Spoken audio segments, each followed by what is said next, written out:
Hi, I'm Keith McCullough. Welcome back to Real Conversations, where we talk to the real market players about real market issues. Today I'm going to talk to Michael O'Rourke, who's the Chief Market Strategist at JonesTrading. Mike O'Rourke has over 2 decades of experience in financial markets. He's worked on both the buy side and the sell side, which is why I like him so much. Prior to Jones, O'Rourke was a PM and the strategist at Marshall Wace Asset Management, and prior to that, you might remember him as the Chief Market Strategist at BTIG. Joining me now is Mike O'Rourke. Mike, just to get into the wood, people nowadays see the stock market hitting, and I want to hit on all markets, but the U.S. stock market hitting all-time highs every day on no volume. The newsiness, I would argue, is hitting a level that I haven't seen before. I just want to get your feeling on that, because you're one of the, I think, the only bears left out there. Yeah, I am a bear. It's one of those situations where I see a lot of aspects of this market that remind me of 2000. And I know the major argument I come up against is people say, well, valuations aren't as bad as 2000. But my response to that is, don't expect the next bubble to look like the last bubble. Mm-hmm. And just because valuations we're at 25 times earnings on the S&P 500, doesn't mean stocks are overvalued. Doesn't mean that they're much higher than they otherwise would be if it wasn't for Fed policy. Mm-hmm. And I think there's a lot of risk in the market because of that. Yeah, the bubble side of the argument, I always say to my analysts, if you're starting with, I like it because it's cheap, or I don't like it because it's not expensive, this whole starting with valuation thing relative to the prior bubble, I think that's pretty loose, personally. I try to look at a little bit more unconventional ways to look at the bubble in terms of the actual price. In your most recent note, and for those of you who don't know, Mike writes the closing print. He writes every single day, which not very many people are brave enough to do, and he puts his name on it. You really show 3 different bubble charts. So can you kind of go through how you contextualize the bubble in your own way? Well, the first chart it's a long-term chart of the 10-year compound annual growth rate of U.S. GDP going back to the 1950s, and what that chart shows is pre-2000, historically, the U.S. grew 3.5% to 4%. Mm-hmm. So that chart shows that economic growth in this country is just far weaker. Mm-hmm. And then overlaid on that is the PE ratio for the S&P 500. And what you could see there is over the past 20 years, every time the PE has been above these levels, it's either been a recession where earnings just fell off the map, or the equity bubble in the late 90s. So we're at one or the other. Yeah. It's either where growth is going to slow and earnings look way too expensive, or the other, which is growth is about to magically reaccelerate and grow into the earnings. You're right. Are we going to grow into it? I don't believe we are. I think we're going through a structural shift. What I would say is in 2001, when China entered the WTO, that created this structural shift in manufacturing jobs, where from 1960 to 2000, we usually had 17 to 19 million manufacturing jobs. 2001, it dropped to 14 million. Then in the Great Recession, it dropped to about 11.5 million. And of course, everyone's talked about this manufacturing renaissance due to low energy prices in the United States. We've really only gotten 500,000 manufacturing jobs because of that back. So we're not seeing that. And obviously what it means is those jobs and those people coming out of college now have to go to the service sector. And the service sector, which is where the growth has been for the past 60 years, just couldn't absorb that structural shift. And that is why we've been growing slower over the past 15 years. And that's why this recovery has been subpar. And up until this year, the jobs recovery has been pretty much awful. Although it's funny, this year is probably the second best year of jobs growth outside of 2005 in the past 15 years. Yeah, in terms of rate of change, it's actually been quite good. Yeah. But again, if you look, if you're me and you're looking for counter-cyclical signals, a good jobs market is a classic late cycle indicator. So when 100%. I see very positive jobs news, whether I saw it at the end, pick the end of any economic cycle, it's literally the latest economic cycle indicator you can look at. And it seems that the Fed, which is really what this all hinges on, the Fed is classically lagging to the lagging indicator. Yes. So do you get a lot of questions on that? I do. Well, I think, the questions I get, or when we talk about the Fed with clients, most people don't believe the Fed's going to change policy that much. They believe it's going to remain easy for a long time. But it is interesting, if you take most economic numbers, metrics, whether it's jobs reports, ISMs, and things of that nature, they would tell you historically the Fed funds rate is usually at 2.5% to 3.5% for the type of data we're getting now. Now, I believe we're still going through a structural shift, so if we had a Fed funds rate that high, it would force us back into a recession. But in the same respect, we shouldn't be at the other extreme where we're buying, we're doing QE every month, and we're saying we're going to keep the Fed funds rate at 25 basis points.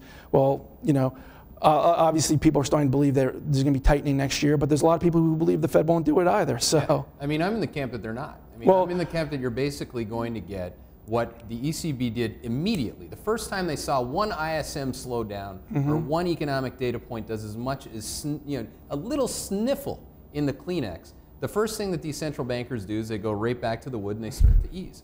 So I mean, the real risk to me is actually that you have the BOJ, the ECB, and the Fed within the next 3 to 6 months all going to zero and redefining zero, and all of a sudden you sit there and you say, oh my God, what do I do in that environment? You're right. You're right. They are redefining zero, and it becomes a scary situation because you don't know. I mean, the big risk, and I call it the Bear-Mageddon scenario. For the worst thing that can happen now is you get this phase of buyer exhaustion, where everyone's they believe the long hypothesis of, oh, the Fed's going to save us from everything, But what people forget was back in 2007, Fed and Treasury, they announced a super sieve, right? And I think it was September 2007, as that crisis began to unfold. They started cutting rates in September 2007.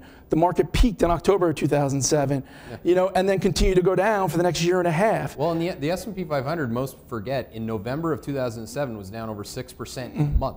Now, we can argue till we're blue in the face that the S&P 500 doesn't trade at its prior bubble high. Okay, fair enough. Neither do tulips. Yes. Okay? So that's not a real good argument for me. But the Russell 2000, as you know, trades at over 50 times trailing earnings. 50 times trailing earnings. The prior peak in even the Nikkei was 35 times earnings. So if I look at where we go in terms of lower highs, the Russell 2000 has been signaling lower highs multiple times throughout the year, and it seems like people want to say that that's not a negative growth signal.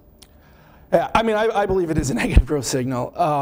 And I think, that's an important thing to watch because I also watch the Russell 3000, which is obviously the 1000 and the 2000.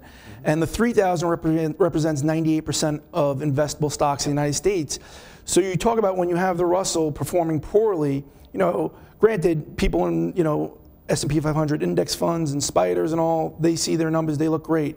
Obviously, the Dow has underperformed this year. The Russell's underperformed this year. So when you start branching out into other areas, you see signs of weakness. And I think one of the classic signs of an equity market top is it's something I call rolling corrections. Now, I remember it well in 2000, and I remember it well in 2007. What you'd see is different sectors would correct one at a time. And obviously the market would fail to make new highs as the flows rotate to other funds and other assets. I do believe market structure is different today, that you have so many more players as far as, obviously you have your large risk parity funds, large hedge funds that just do asset allocation, and mutual funds and institutional investors just doing asset allocation trades, where they're just treating equities as an asset class and bonds as an asset class. So what you often see is this flight to safety where people rotate out of the more risky Russell into the S&P 500, and that creates a bid under that market. And the rolling correction doesn't happen as quickly, but people will remember back in 2007, the way that top played out was it got to the point where everyone just sold everything else and rotated into the leaders, which were Google, Apple, RIM, and it wound up being that a handful of stocks, about 5 names, comprise the entire index gain for the year at some points late in the year before the market totally rolled over. And that narrowing leadership is a concern. So right now, again, the S&P 500 represents most people's benchmark. The index, it looks healthy, up 8% this year, but obviously half that gain came last month in August, which was probably the slowest month in 7 or 8 years. And it's the lowest equity market volume ever. I think today the new highs actually matter more than the volume because it just reinforces the trend. You see, so it reinforces the momentum. Well, the momentum, and there's so that's one factor, which is obviously price. So people chase price. Well, and I guess what I'm saying is the price has become a bigger driver today than it was historically versus volume, and I think there's a lot of model-based trading out there, and you can even see the markets trade off of moving averages and other technical indicators when you hit certain levels. But that doesn't mean that the bubble doesn't, like, I mean, to me, doesn't mean it's healthy. No, to me it actually, like I was thinking about this today, I was thinking, why even mince words anymore? Like, why do I even, look, first of all, I'm very comfortable, as you seem to be. You're the only person, by the way, in Connecticut who seems to be comfortable in calling this a bubble. But why should I even mince words in characterizing the bubble any other way? It's when this thing pops, no one's going to be able to get up. In small and mid-cap stocks specifically, because again, while style factors and people, whether you look at rolling indicators, quantitative strategies, the way that people are moving against moving averages, front-running moving averages, that doesn't mean that everyone can get out. Well, to your point, and we talk about these changes in market structure and how institutional investors are investing, and the lack of liquidity out there. Obviously, trading volumes are down significantly from 5 years ago. There's two great examples that I think people always forget. Obviously, you have the flash crash in 2010, and then the sell-off in August of 2011. Yeah. The S&P 500 dropped 20% in about two weeks. And I think this is an example of when the pendulum shifts the other way and people all of a sudden have an urgency to get out. There is no bid, there is no liquidity, and it could be damaging. I've done a study in the past where, when a market turns, what happens? And so what I was measuring was when the market drops from an all-time high and starts correcting or goes into a correction that's going to last 20% or that bear market territory, how much of the gains are wiped out and how quickly are they wiped out? And what I found was you have the previous 13 months or the previous year's worth of gains are usually wiped out, and I think the average was about 17%. And that unfolds over the first 3 or 4 months. So it happens over a very short period of time. And again, something like 2007, like you said, the policymakers came in. We came out with Operation 2011. We came out. The Fed came out with Operation Twist, and there's a lot of cheering going on. And we've had a significant rally ever since. And the Fed has really not let off the accelerator. Since then. The interesting thing also about the charts was the fact that these were charts that in 2009 when I was a bull and often getting run over on that side, I used then. One of the charts in there is money market assets as a percentage of the S&P 500 market cap. And what that chart illustrates is that the last 2 times that number peaked, it peaked in 2009 at 60% of the S&P 500 market cap. So you're talking about the S&P 500 market cap was around $6 trillion. There is, more than $3 trillion in money market assets, and today the S&P 500 is at $18 trillion plus dollars, and there's $2.5 trillion in money market assets. You look at this chart. If you only looked at this chart, you would say this is the most epic bubble of all time. Yeah, well, at least it's challenging 2000. Well, the point is, so the 2 peaks in this number were the 2 market bottoms, the one in 2009 and 2002, 2003 at those lows. It peaked at 30%. The 2 troughs in those numbers are back in 2000 at 13%, and right now we're at 14%. Unreal. And we're below we're even below the 2007 levels. And then on top of that, you'll get, we have sediment readings that I've never seen before because I haven't been in the business for 27 years. But something like the newsletter writer bearish indicator is at a 27-year low. The II bull-bear spread, which I look at, is basically at its all-time high to the bullish side. You can look at almost every single behavioral component of a market that you can measure, and it is at or near its all-time highs in terms of bullishness. In most cases, a lot of clients, they believe the Fed manufactured what's going on here. And the biggest difference of opinions in when will the Fed step away, or when does the market react differently to it. So they're all gaming the Fed. They're all trying to front run the Fed. Exactly, and I'll tell you right now, the people I believe have been most successful are the people who believe the Fed won't change policy and that they'll remain easy forever. And honestly, they've done phenomenally well. The biggest mistakes that I have made the past year and a half is believing the Fed every time they said, well, if we get to this level, we're gonna stop QE. You mean believing there's a process? Well, yeah, And honestly, shame on you, man. Honestly, it's been a real mistake for me because you sit there and you try to make thoughtful analysis of things, and then the Fed's continually moving the goalposts on you. Brutal. And it's to the point where I'm at the point where I won't believe they're changing policy until it changes. I do believe that doesn't mean I'd sit there and say ride this market, because I believe there's points when you're worried about return on capital and return of capital. That's a great one. And I think, when people tell me there's no other alternative than the stock market right now, I was like, this is a return of capital world.